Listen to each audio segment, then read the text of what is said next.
Hello, everyone. Welcome to today's community meeting. As always, if you'd like to, feel free to add your name to the agenda. I think we have a pretty short agenda today. We'll give some brief updates on Recore, and then I think we have one open question following up on a discussion that was happening on Slack.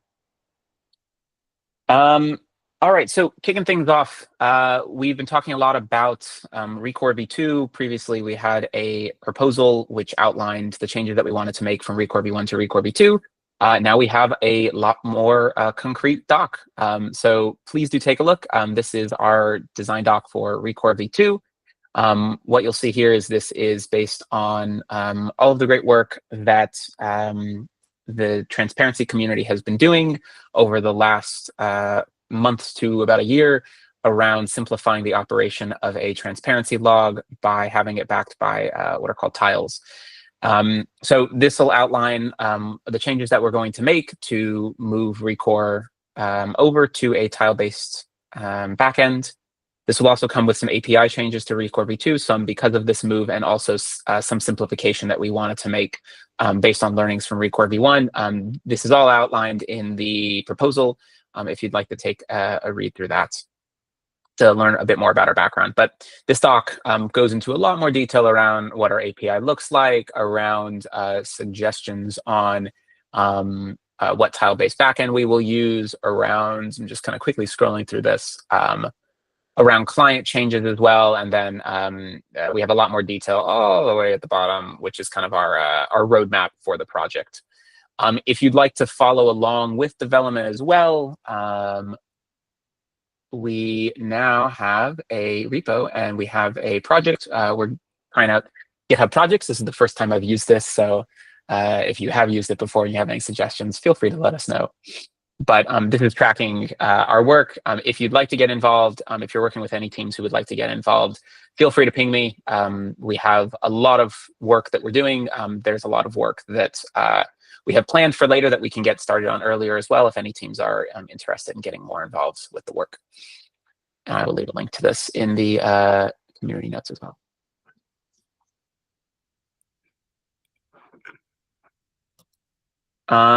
The other thing to mention for services, I don't have a lot to add at the moment, but I'm starting to think a little bit about what an updated Fulcio API would look like.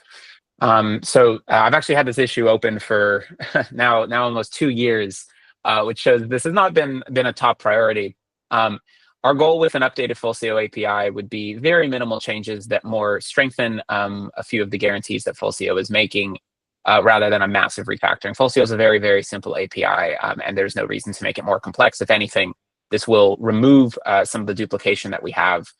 So for example, if you're familiar with the certificates that we have in Fulcio, we have a number of extensions where at one point we had to duplicate them because we changed the encoding of those extensions. We'll clean that up. We have different ways of submitting proofs of possession for a key, both with CSRs, which is of course very standard in the PKI space, and then another way that we had, which was just delivering a public key and a signature separately. We've gotten some feedback that we don't need both. I would agree to that, so we'll clean that up as well. And then we have some suggestions for stronger proof of possessions. So feel free to take a look at this and at all of the linked issues. I'm starting to work through this. Again, it's not our top priority, but it would be nice maybe to have this done at about the time that we have Recore v2 out as well.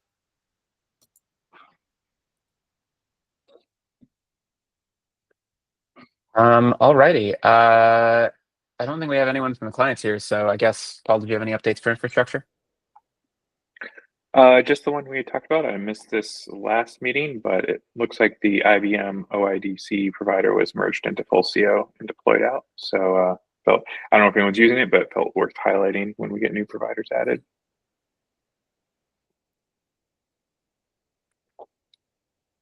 Thanks, Paul. And I did just remember one update that we wanted to give for the clients. So I think we might have mentioned this previously, but we've been doing some work on getting an implementation of what we're calling the KMS plugin system. So previously, if you wanted to go add a new KMS provider to Sigstore, you would have to go add it into this repo, the Sigstore repo.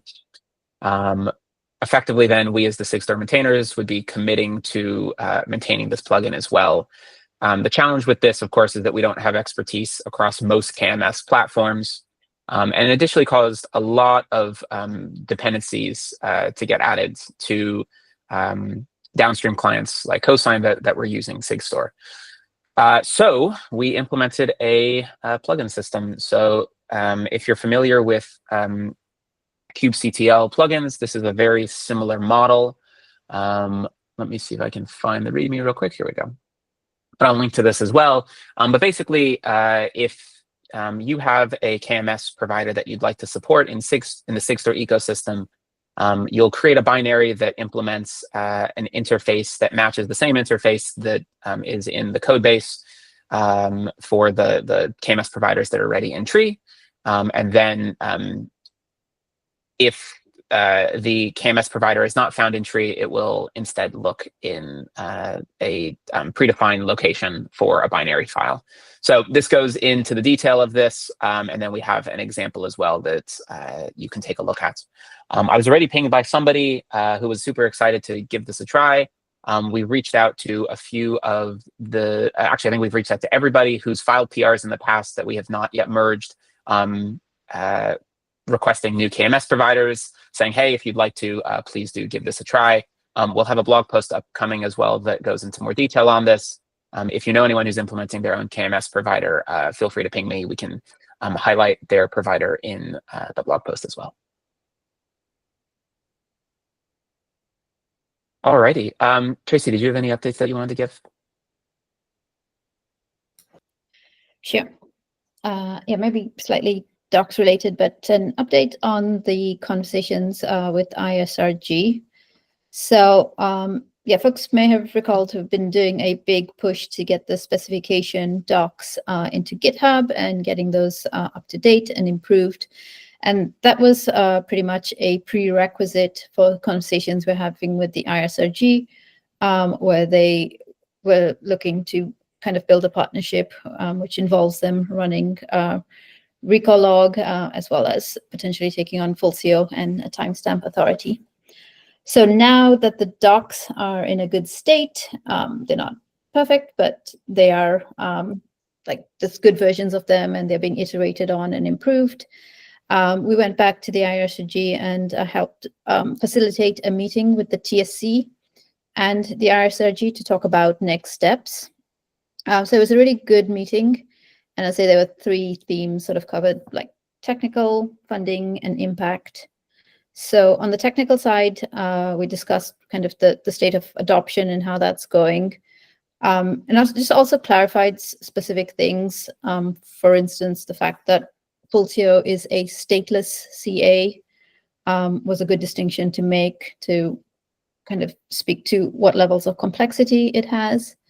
And we also had some conversations around the timestamp authority, and Josh was asking if that's something could envision as a service to more than just Sigstore. So for anyone else who needs a timestamp. On funding, we discussed kind of the funding models and how they approach that. It will largely be dictated by the costs of running the tiled logs. So there is a kind of prerequisite where we'll start to look at what that is going to be in reality, and then that will influence that conversation. And then impact, probably the largest discussion was around the fact that ISRG want to make sure any technology they adopt and run does not fall in the kind of compliance checkbox technology, not security for the sake of it, but actually has real world impact, and it can be shown and proven. So I think this is an area we can do a better job in Sigstore, and I know the TSC are thinking about that and getting some third parties in as well to help with that. But the conversation here was around, what CVEs has it helped with? What, who's verifying things? How is it helping real people and, software supply chain security in practice? So that's a section, I think that's a bit of homework for the community to take on and improve the impact story, so they can use that to go to the board with. So next steps, yeah, pretty positive overall. Next steps is Josh has greenlit folks on the technical side to start looking at kind of the tiled log plans. So if we can have a sync with them, and then start some discussions so that they can consider what it would take to run a no commitment trial log, with the request that we figure out how to send some traffic to it, so they can get a good picture of what's involved. Yeah, so that's where things are. So it's yeah, moving along in a good positive direction. And yeah, now that we have the design of Rico V2 out, we'll flag that and yeah, arrange a sync. Yeah, any questions or comments? Thanks for that update. That is all fantastic to hear. I was curious on the impact side of things. Was there a discussion around where we're seeing Sigstore adopted now, that we're seeing interest from package registries, that it's become the fundamental layer around technologies like Salsa? Yeah, the Salsa didn't come up too much. I think we spoke a lot around the GitHub attestations, NPM, and like there were some case studies around the Ultralytics attack and how Sigstore was used in kind of the forensic analysis as not the primary thing, but other specific tangible ways it's been helping. So yeah, not too much on Salsa. So maybe that's another angle that we could kind of pull in to tell the story. And I think on this topic too, I know you just mentioned like, excuse me, verification. I think this is one place that we as a community should spend a lot more time discussing, because is it a hard problem that like Sigstore has not directly taken on, because we can't know every environment in which things are being verified. But I think we should be giving recommendations around how identities should be shipped. How are you mapping identities to artifacts? Exploring other build pipelines, or deployment pipelines we should be integrating with. Obviously, GitHub's been doing a lot of great work fleshing out the policy controller as well, and I think that's a part of that story as well. So I think this is all aligned. I'm very excited about this. I would love to see some more discussion and thought in this space. Yeah, no, definitely, and I think that's already a benefit of working with IRCG. They've been very good at pushing for the user story and the impact side, which is, yeah, the better we get at telling that story and pulling in all the different bits, I think the stronger the ecosystem is.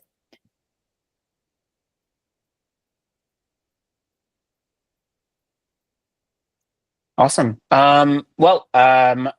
I guess then continuing along, I don't think we have any upcoming events. In case anybody is interested, the CFP, I think, closed about a week or so ago for Open Source Summit in Denver. And then in, I think, 2 or 3 weeks, the CFP will be closing for Open SSF Community Days, I think is what it's called now. So this was previously SOS Community Days. I suspect many members from the Sigstore community and the wider Open SSF community will be there and giving some talks as well. Alrighty, well, then we can jump into open discussion. Looks like we have a question.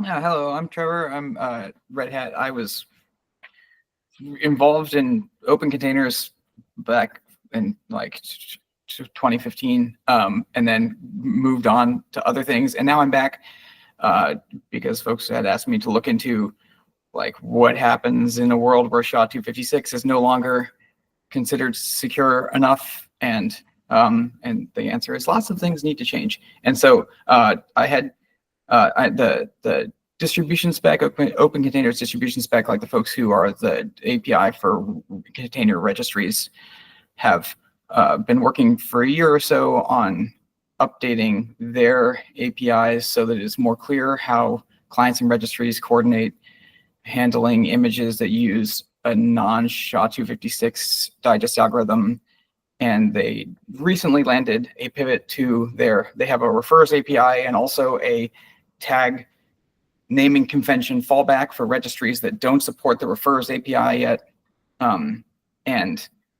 That had to change because image spec allows all sorts of characters in digest algorithms and also the encoded hash that comes after the colon. And it can go like longer than the tag can accept, registries need to accept, and it can have characters that registries don't need to accept. And so they merged, and I guess whatever the next distribution spec release will release it.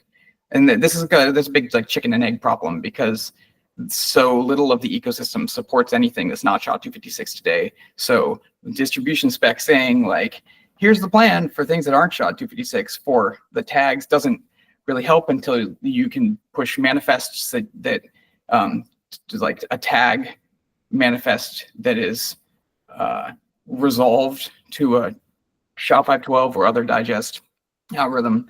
But whatever, one step at a time. And the next step that I found was Sigstore, which has a similar, like, if the registry doesn't support the refers API, you can find the Sigstore signatures for an image using a particular tag naming convention. And that also has the same problems with like what happens if it's too long. Be like SHA-512 digests are going to be too long for image registry tags, or what happens if it uses weird characters that maybe some future registered hash uses. So I opened a Slack thread, and now I'm here trying to find out just kind of like what folks want to do about this. It's not a problem today, but at some point it's going to be a problem. And there's a note in the README for Sigstore cosign that says you're more or less frozen there, and you'd want future things to go into Sigstore Go. But I don't know if that's just like talking about the Go implementation. Is that also talking about the specs? Do you want to, if it's not talking about the specs and we're still allowed to make Sigstore spec updates, do you want to update to come up with like a new, like explain how the current tag naming structure works with other hashes that aren't SHA-256? Or do you want to say like, well, it was fun to have our own thing for SHA-256, but for everything else, we're going to use distribution specs tag lookup, like refers API or their tag naming scheme fallback for the lack of refers API, and no longer have a Sigstore specific fallback tag that's kind of in the same space, but slightly different. So there's just like lots of direction here. I'm not a Sigstore spec maintainer. I'm trying to find who the Sigstore spec maintainers are so that we can like, they can explain to me where they want to go with this problem, because there's so many directions you could go and I don't really care. They all seem like they'd work, but the current system doesn't work in this space. So like, what next? So first, welcome to the community. You have a great set of questions. I'm gonna give you a lot of different answers and possible avenues to go, because I think the prevalence of hash algorithms throughout the ecosystem, there's a lot of different places, right? So I guess maybe touching on what you were primarily talking about, which is the container signing side of things. I don't know if you've seen this yet or if it came up, but there's some active work in cosign to rework container signing to use refer APIs, to use the OCI manifest v1.1 spec. So there's a community member that I can connect you with, Cody, who's been working a lot on this. This would be a great place to discuss this and make sure that as we are now in the process of updating this, we're taking into account what you're bringing up now. It might be as simple as saying, oh, we're already compliant because we're now using this refers API. If there's something else we need to be doing, I would love to hear your feedback on this. So I can connect you all if you'd like, and then I'll also send you a few links that we have, some PRs and a few discussion threads to talk more about this. Yeah, that sounds great. Awesome. So I think that's probably the one that we can make the most progress on quickly. The more complex issue is that there's been discussions around how do we have a more cryptographically agile ecosystem, and there's obviously trade-offs with this, right? Some ecosystems choose to be very, very rigid in the algorithms, the signature algorithms, and the digest algorithms that they support. We've had a stance of trying to be a lot more agile, to be able to pick up new algorithms as they become available. For example, being more agile will allow us to start experimenting with post-quantum. The digest side of things is interesting. So obviously, we require digests for signature algorithms, and for the most part, we're trying to go off whatever the defaults are. So typically, any RSA signature is going to be using SHA-256. Obviously, you can go use SHA-512 as well. There's nothing preventing that, but most of the standard crypto libraries out there have default mappings of what digest algorithm they assume is being used with a given key size or a key curve as well. So that's one place to kind of think about that. You know, if SHA-256 breaks tomorrow, there will have to be some changes made to the algorithms, the signing algorithms that Sigstore supports. I think the more tricky one is that the log heavily uses SHA-256, and at this point, the specifications for the logs actually require SHA-256, and it seems like they don't really have any interest in trying to figure out how to plug in SHA-512. I think their idea is that if SHA-256 were broken, then they would release a new revision of the specification. But given we are hopefully very far away from that happening, right now they've just required that a log use SHA-256 wherever hashes are needed. So I will say that, like, in the event that SHA-256 breaks, what's most important in the ecosystem is that we're able to roll out a new log. We are able to do so. There's a section dedicated in this new design doc that discusses how we are going to shard logs to create new logs. That's an opportunity to rotate a key or make a more fundamental change, like changing out a hash algorithm. Obviously, that's going to have a lot of downstream impact to clients as well. That's something we have to think more about. But I guess I would say on that topic, we have avenues to go down if we had to go down that path. And I think for what it's worth, it's the same thing with container signing. Though I think more concretely what you're talking about here is explicitly documenting what hash algorithm is used as a part of referencing a container. So that's the one I would probably pursue now. And then again, like looking at the amount of places that digests are specified throughout Sigstore, I think we can kind of lump that under a desire to see more cryptographic agility in the ecosystem. Right. I mean, and it's like Git did the SHA-1 to SHA-256 thing years ago, and they're still like most repos you clone are going to be SHA-1, because it's like something with history is hard.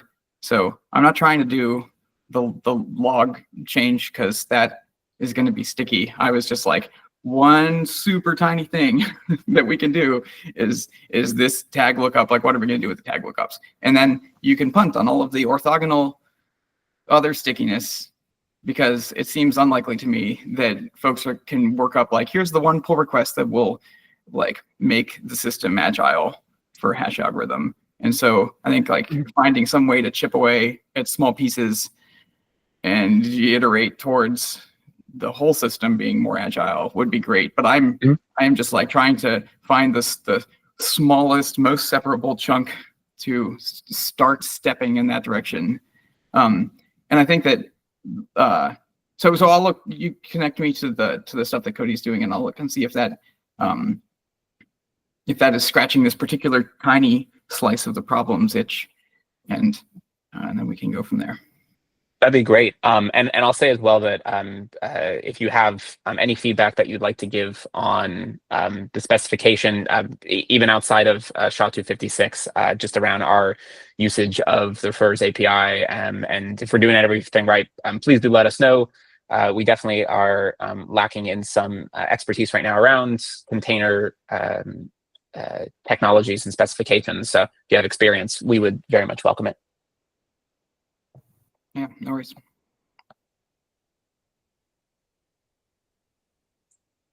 Alrighty, cool. Was there anything else anyone wanted to discuss?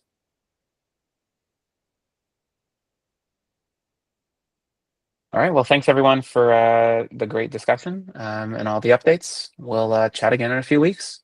Have a good one. Thanks. Bye. Thanks.